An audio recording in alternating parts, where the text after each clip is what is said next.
estructura bidimensional. Cuando referenciamos el término bidimensional, se hace alusión a las figuras que solo están compuestas por dos dimensiones, tanto ancho como largo. Las figuras bidimensionales tienen altura y anchura, pero no profundidad. Como ejemplo claro de bidimensionalidad, podemos señalar a figuras básicas como el cuadrado, el triángulo, el rectángulo o el círculo.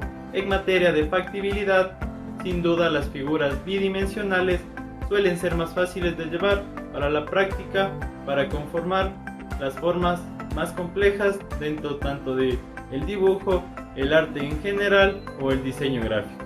Además de todo esto puede hallarse en la base de varias expresiones plásticas. No por nada las figuras bidimensionales son las primeras que aprenden los niños en la escuela y también son las más sencillas de acatar antes de pasar a profundidades y volúmenes. Una de las particularidades de la estructura bidimensional es que solo puede ser apreciada desde un determinado punto de vista, el frontal, por lo que la expresión que se aprecia se compone de otros elementos no visibles que el observador puede recrear en la imaginación, si uno así lo desea, por lo que en cierta forma la estructura bidimensional alberga también un toque de misterio para despertar a las mentes creativas.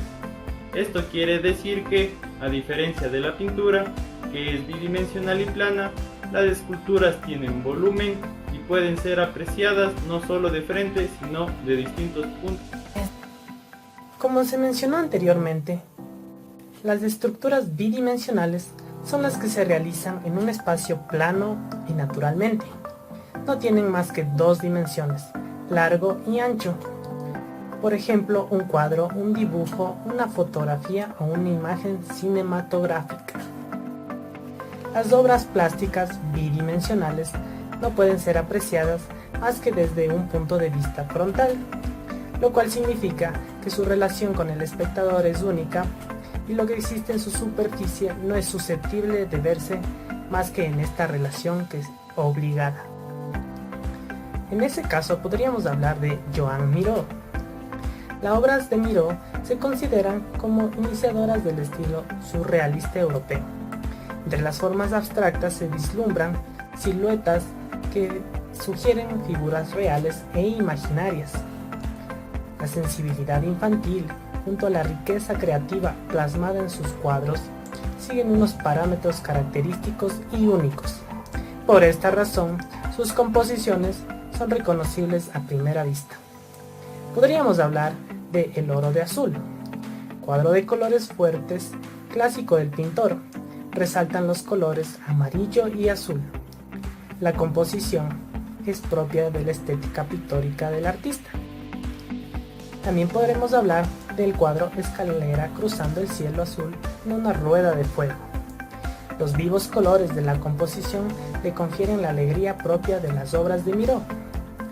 También podríamos hablar perfectamente de Leonardo da Vinci, pintor, inventor, escultor, arquitecto, astrónomo, entre varios otros. Clasificar al italiano Leonardo da Vinci es una sola disciplina, es una tarea imposible. Por ejemplo, la Mona Lisa es el cuadro más observado, más estudiado y más analizado de la historia del arte, y aún así sigue escondiendo secretos. El último descubrimiento es que estaría pintada con una técnica denominada espólvero, que permite transferir un dibujo previo al soporte definitivo de la pintura. De alguna manera, se podría decir que el cuadro es, literalmente, al menos en parte, una calcomanía.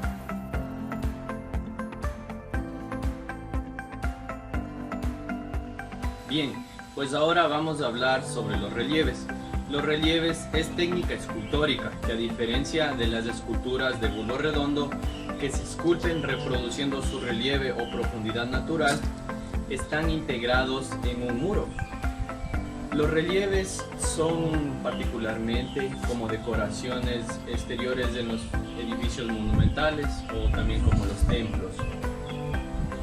El friso de oro en corintio se debe decorar bajo relieves, mientras que el alto relieve puede verse en los frontales de templos clásicos, como el de Partenón. Los relieves pueden usarse para representarse una escena aislada o ser parte de una secuencia narrativa, a pesar de las limitaciones técnicas que impone la disminución de la tercera dimensión que le es propia. El detalle con el que se esculpe puede llegar hasta mostrar los detalles de musculaturas de una persona, por ejemplo. Vamos a hablar sobre los tipos de relieves. Depende de la forma en que las figuras representadas se adorsan al muro que los contiene y en la forma en la que se reproduce la profundidad para representar la tercera dimensión, y por lo tanto, en cuanto se limita a la profundidad, el punto de vista de su contemplación. Cuando menos es el relieve, menos se reduce la profundidad y menos se esculpen las figuras en su totalidad de su contorno, excepto en la parte en la que están adorsadas al fondo, de modo que es posible la contemplación desde varios puntos de vista. Cuando más bajo es el relieve, más se reduce la profundidad y menos contornos se esculpe, de modo que los puntos de vista para su contemplación se limitan hasta reducirse al frontal.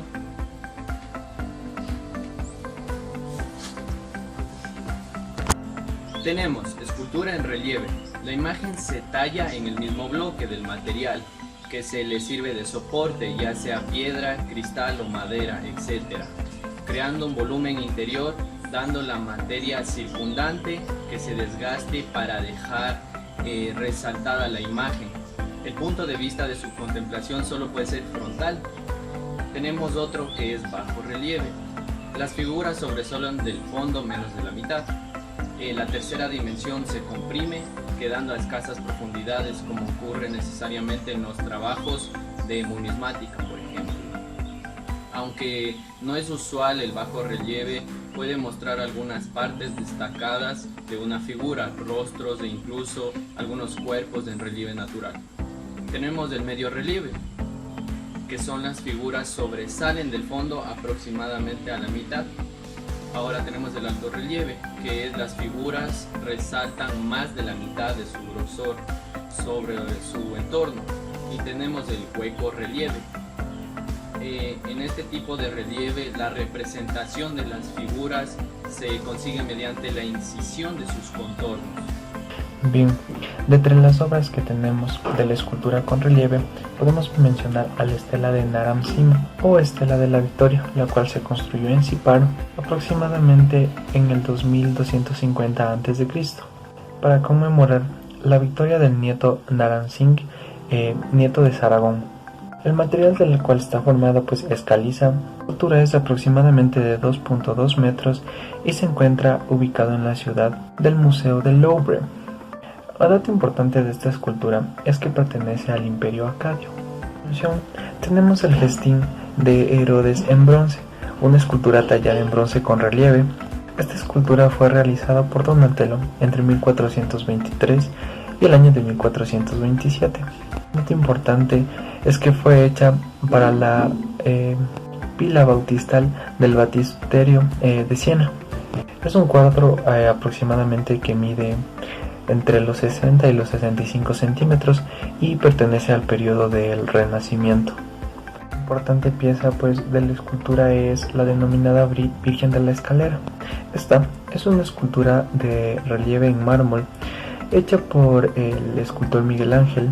Lo que se cree de esta pieza escultórica es que pertenece al año de 1491 y en la actualidad se guarda en la casa de Buonarroti en Florencia.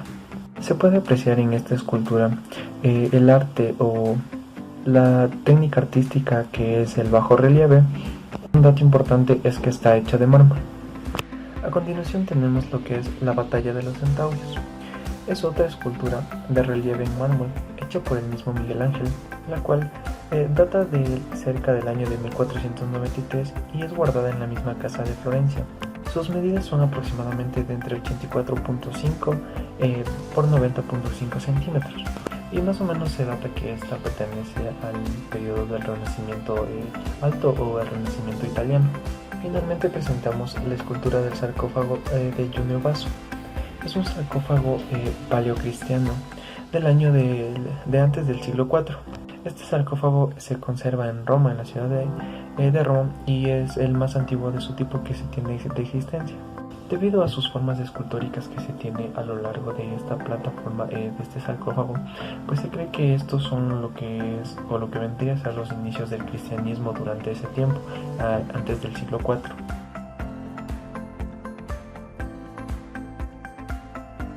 El adjetivo tridimensional se utiliza para calificar aquello que tiene tres dimensiones.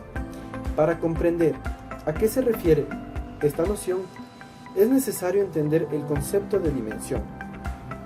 A grandes rasgos, puede señalarse que en un espacio tridimensional se encuentran presentes la altura, o también conocida como la profundidad, el largo y el ancho. Conociendo estas tres coordenadas, es posible ubicar un punto en el espacio. Actualmente, la tridimensionalidad suele aparecer como un efecto o un fenómeno que producen objetos bidimensionales, como la pantalla de un televisor. El arte tridimensional es aquel que no es plano, sino que tiene volumen, diferente a un dibujo o a una pintura, que son artes bidimensionales. La escultura es una representación tridimensional, real de un objeto que tiene alto, ancho y profundidad. Puede recorrerse y verse desde diferentes ángulos de perspectiva. También puede llevar la tridimensión a un dibujo o una pintura, por medio de un método llamado perspectiva y sombreado. También se lo puede conseguir con un efecto de volumen y espacio, resultante de la proyección de objetos, o la corpulencia, bulto o masa de una cosa que al ocupar un lugar en el espacio se hace manifiesta en sus tres dimensiones: el ancho, el alto y la profundidad.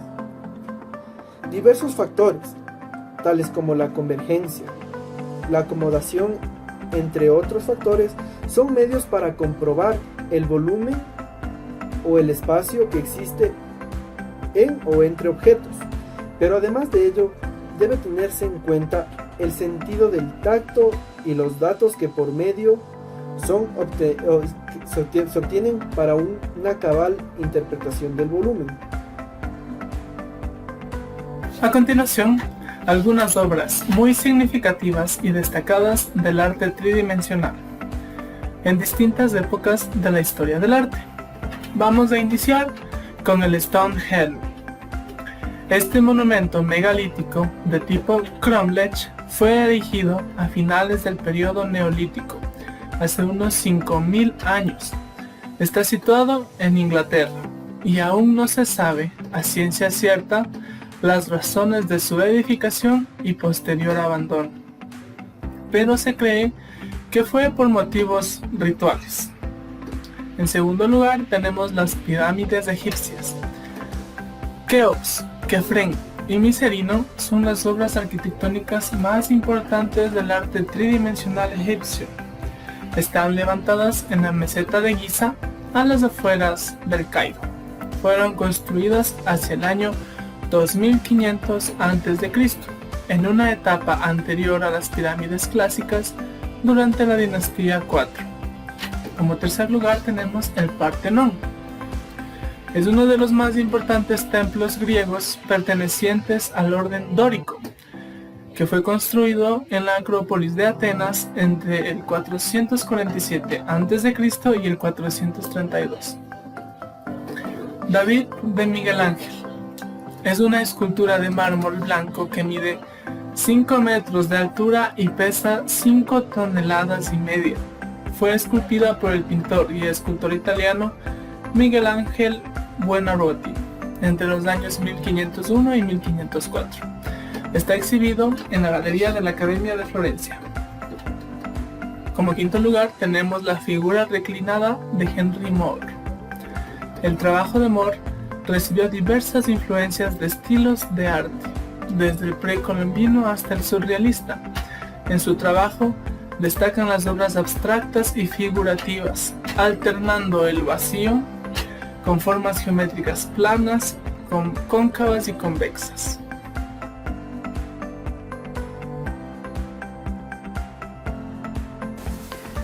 El relieve y el bulto redondo, también denominado exenta, son los dos tipos de escultura que por norma general nos vamos a encontrar.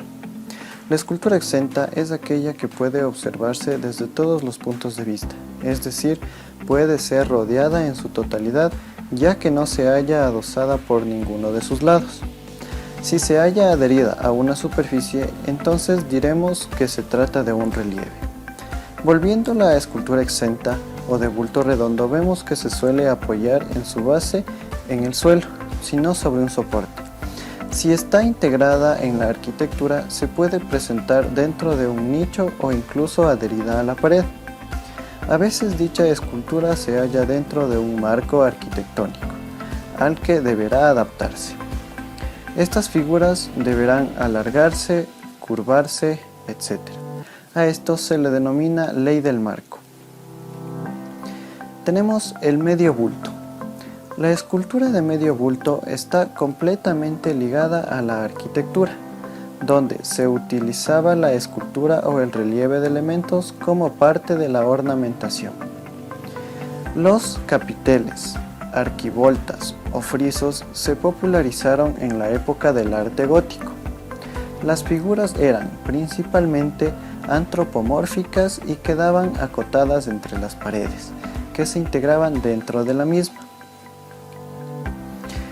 También tenemos el bulto redondo.